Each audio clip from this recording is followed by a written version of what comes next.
Hey folks, Nathan here. This of course is my channel. We are continuing to take a look at some of my favorite deck building games. This is the third part of our look at Ascension. Sometimes referred to as Ascension, Chronicle of the Godslayer, but Chronicle of the Godslayer is actually the name just of the first set.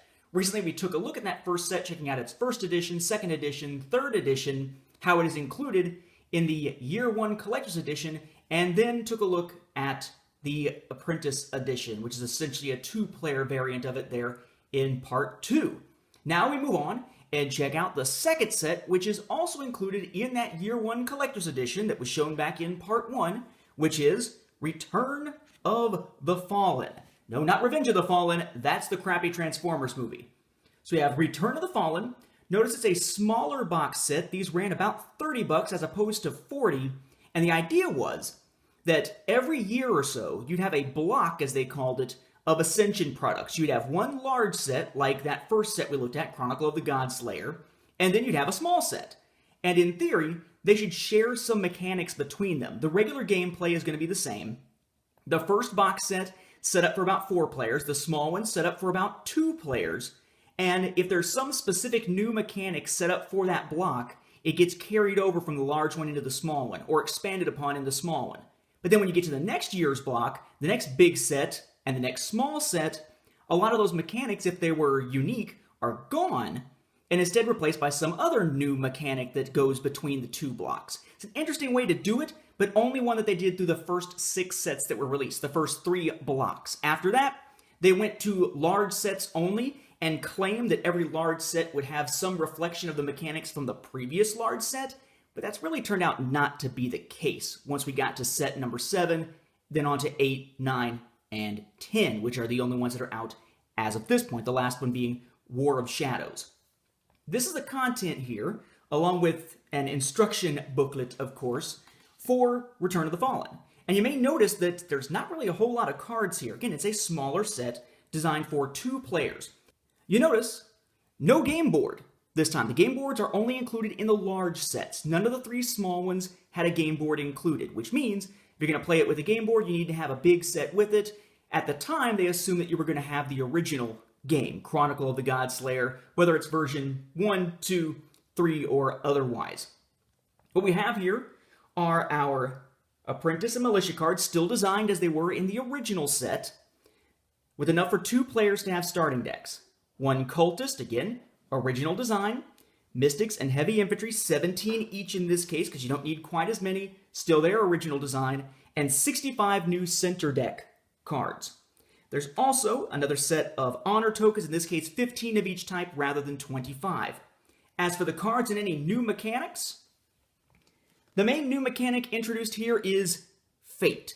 And Fate is a lot like those event cards I talked about back in the look at Star Realms, in that they'll be sitting inside the deck, and then when they get flipped out into your center row as you play, that Fate effect will happen immediately. The biggest difference between this and an event card, going back to Star Realms, is that in Star Realms, the event card is just the event, and then it disappears and a new card flips out, whereas in this case, the Fate takes place immediately, but then otherwise it works like a regular card with its own game text to be acquired, and then after that point, the Fate is essentially just ignored. That can appear on any type of card that goes in the center row, so it could be on a hero card, construct card that you can acquire, could also wind up being on a monster card where you just defeat it for a reward, Now, they also sort of introduced the idea of a trophy monster without meaning to.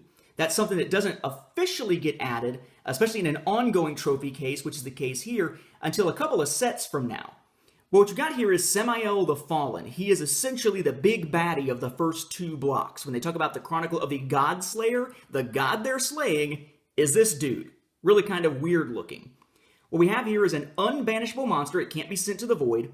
And there's a reward. Pretty long here. Gain 8 honor. Place this face up in front of you. So, sort of like a trophy. For the rest of the game, so it's like an ongoing trophy, when you defeat a monster in the center row or the void, you may acquire it. Monsters in your deck are considered heroes. When you play them, you gain their power, essentially the rating there to kill them. So in essence, an ongoing trophy card without it actually being labeled as such. In this set, of course, also, you do have a set symbol, and it's still in that era of color-coded ways of telling how many of each type of card are in the center deck. Now, This did appear later as a revised edition in the Year 1 Collector's Edition, but it didn't get like a second edition set that's out there. So what you have is essentially a facelift in that set. We'll start with that Ascara of Fate as a good example here. Everything in the Year 1 Collector's Edition is foil, so it's foil. You notice it's also been given those updated card frames here, so a slightly different look to the frame, plus the different way of giving the symbol and the dots to tell how many are going to be in your center deck. Usually, if we're looking at the first edition, the first set, Chronicle of the Godslayer, you'd be expecting this updated version to be in some other like second edition, third edition version. We'll see the same thing with Storm of Souls, but not this time. So you either get the original version in the original box, or you get the Year 1 Collector's Edition with that updated and foil version. There's no non-foil updated edition available out there at this point. I would also note here that our weird situation with Samael that essentially makes him an ongoing trophy monster, even without actually introducing that concept yet, is changed for that Year 1 Collector's Edition to be a trophy monster. It says trophy monster, unbanishable, reward, gain 8, which is what's here, and then they've reworded basically the way that it works, but not changed the mechanic and put it here as an ongoing trophy, without having to say, lay it out in front of you and keep it in front of you throughout the game, because that's what ongoing trophy means. So a nice addition that brought in new cards and the new Fate mechanic, but not exactly something that's really heavily changing the gameplay at all. To get some more new gameplay mechanics, we need to look at the next of the big sets, the third set overall, Ascension, Storm of Souls. This is the first edition here from Gary Games. We'll look at the updated second edition very briefly after we look at this box. This is Storm of Souls. So we have another game board here, in this case with Ascension Storm of Souls as a logo on the top and bottom facing the two different directions there on the far right. We have our void here, we have our center row deck there, and then we have our center row of 6 cards as normal. But there are some new things that are happening here. We have our starting decks, enough for 4 players, but the Militia and Apprentice cards have had their art redesigned. They tend to do that every so often here. Our Mystic and Heavy Infantry have also been redesigned, and they do the same thing, they just look different.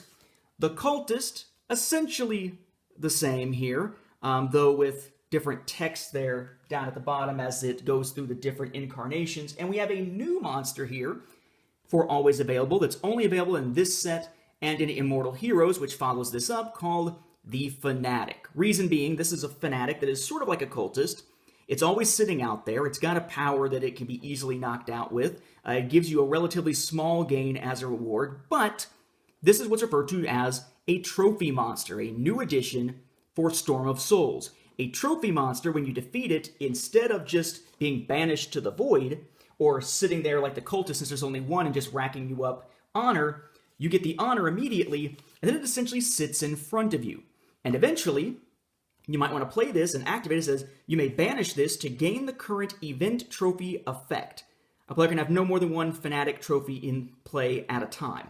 So you leave it sitting on your side, and eventually you can discard it to the void, banish it, as it's called, to activate the event trophy effect. I might say, well, what's an event trophy effect? Well, that ties into the other new type of card introduced for this set, which are events. There's only a few, but when they get pulled from the center row, they go into play up here in a spot marked for events, and it has some ongoing effect on the game, plus what's noted as event trophy. So in this case, this is the Lifebound one, Ogo Rising. The ongoing effect is the first hero played each turn is also a Lifebound hero, which will matter momentarily. And where it says event trophy, it says gain 1 rune. So if I have killed a Fanatic, it's sitting as a trophy on my side, and this is what's in play, I can banish this to get the event trophy effect, which is gaining 1 extra rune if I need it on that turn. Now from block 1, that new addition for Return of the Fallen is still around, the Fate card, so that's stuck around. It's not necessarily usual that you're going to see something actually stick around from one block to the next as far as new mechanics, but that one actually does.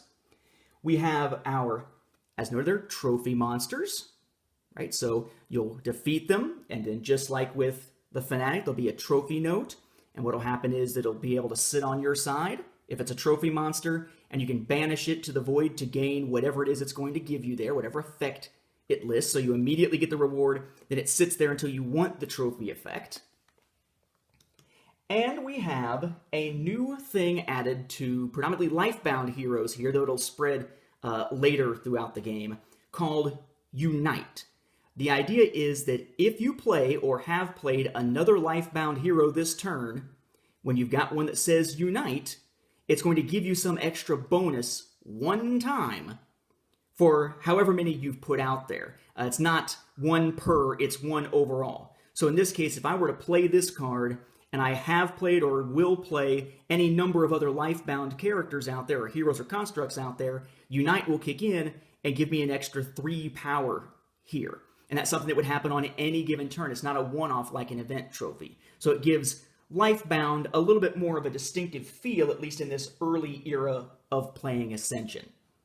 Statistically here, what do we have? We have 25 large and 25 small honor tokens, as one would probably expect from a big set.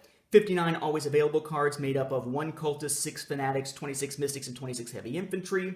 We have the 4 personal starting decks as noted, 8 apprentices and 2 militia in each. And for the center deck, we have 101 total cards in Storm of Souls, to go along with, of course, its instruction booklet and the game board itself. This is, again, though, the first edition. They later released a second edition of Ascension Storm of Souls, which is in the same vein as the third edition of Chronicle of the Godslayer, back when they changed the name to just Ascension Deck Building Game. This is your original game board, and this is the second edition game board. They've removed one of the Storm of Souls labels, and it's more purplish than tan orange like it was before. As was the case with going from 2nd edition to 3rd edition of Chronicle of the Godslayer, going from 1st edition to 2nd edition of Storm of Souls gives us the updated card art. In some cases, mainly just that updated card frame and new way to tell which set it's in and how many go in the center deck, as expected.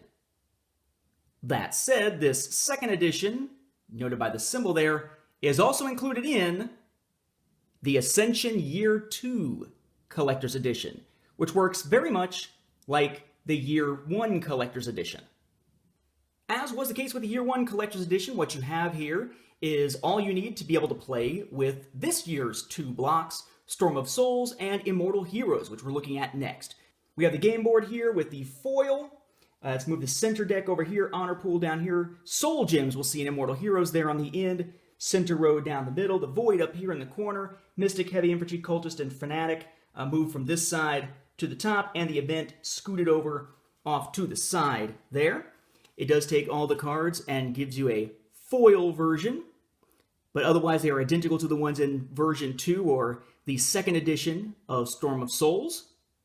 You got an updated rulebook, you got a nice box to keep your cards in with dividers. It has all the promo cards from year 2 as well, and we have all of our various honor tokens stuck inside a nice little drawstring container there. I would also note that in order to make it easier to pull events, there are these new event cards that you can also stick in the center deck that just when you pull it out, it says replace the current event. So you have the ability to basically take it out and put in a new one a little more often than you would otherwise. By the numbers here, it is 101 cards from Storm of Souls for the center deck, 69 from Immortal Heroes, 9 promos, 40 Soul Gem cards, again we'll look at that in a moment when we look at Immortal Heroes, and 6 personal starting decks in this case, because you have 4 from Storm of Souls, 2 from Immortal Heroes if you bought the regular sets, 20 of those new event cards, and of those honor tokens we have 35 of each side, along with the game board, the rules, and everything else previously mentioned.